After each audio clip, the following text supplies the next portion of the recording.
ครับผมชื่อผู้ใหญ่จรัญฮันเฮครับชีวิตการทำนานั้นก็ไม่ค่อยจะสู้ดีนักเพราะว่าการตลาดการค้านั้นมันแคบ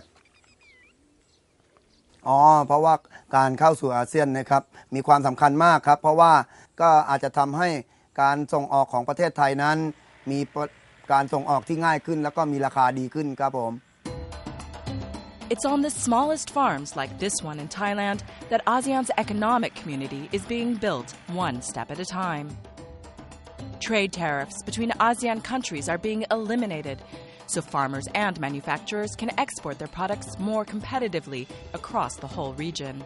The AEC enhances trade in Southeast Asia through liberalization and facilitation and provides bigger and new opportunities for all businesses.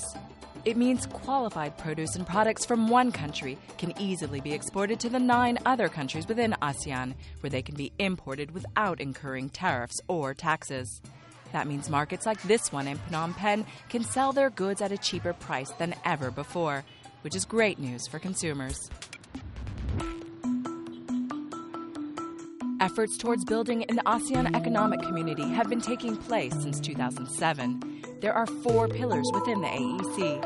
The aim of the single market and production base is for there to be a free flow of goods, a free flow of services, a free flow of investment, a free flow of skilled labor, and a freer flow of capital. The creation of the competitive economic region seeks to foster a culture of fair competition and protect consumers across the whole region. The Equitable economic development aims to narrow the development gap within and among member states and relieve poverty in all 10 countries. And the 4th pillar is integration into the global economy. And trade and economic cooperation aren't just within Southeast Asia. Trade agreements are also in place between ASEAN and China, Japan, South Korea, India, Australia, and New Zealand. Chung Yen Phai has been importing goods from China into his shop in Kuala Lumpur for the past 15 years and says it's now easier than ever to do business with his Asian neighbors. There's a relationship with China and ASEAN. There are a lot of things that you can buy from there, It's very important. You can see on the street. And it's not just a one-way street. ASEAN exports a huge amount of products to China as well. In fact, in 2014, two-way trade between ASEAN and China was over $360 billion.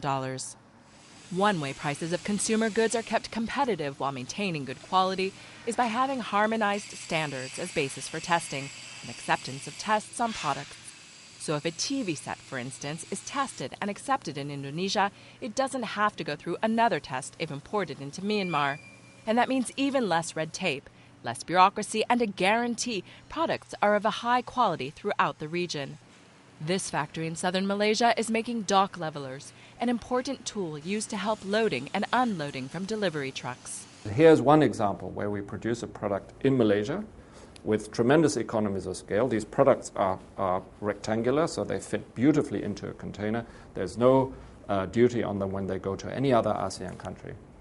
So it's an example of a production where we are centralizing production for the whole region. It is just one of several products made by Jebsen and Jessen.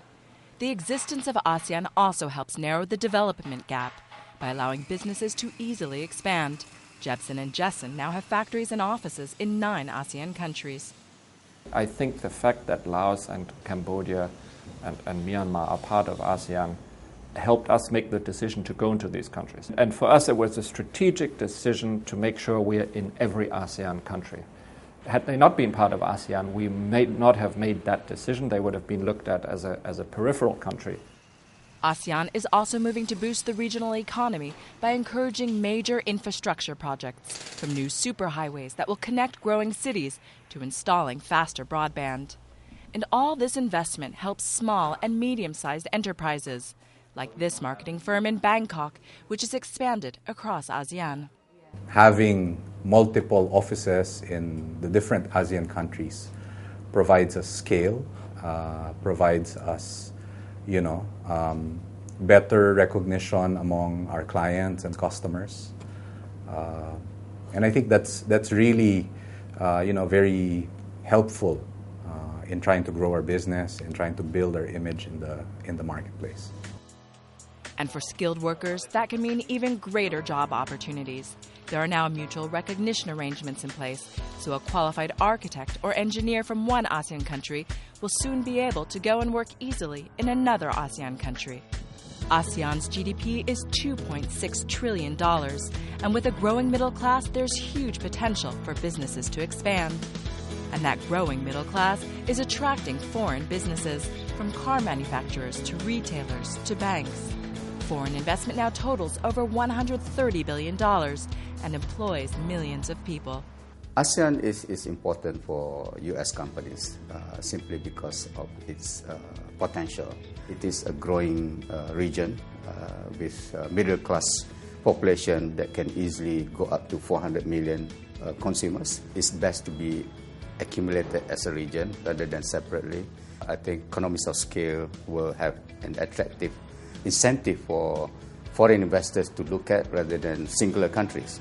Simply because if you do one business in another country, you can also have that impact to another country and you can see the opportunity. 2015 marks an important milestone, but there is more in store for the AEC. The future will see remaining trade tariffs scrapped, non-tariff barriers to trade reduced, and better connectivity. There will be new challenges, but new solutions too, to keep ASEAN's economy growing from strength to strength.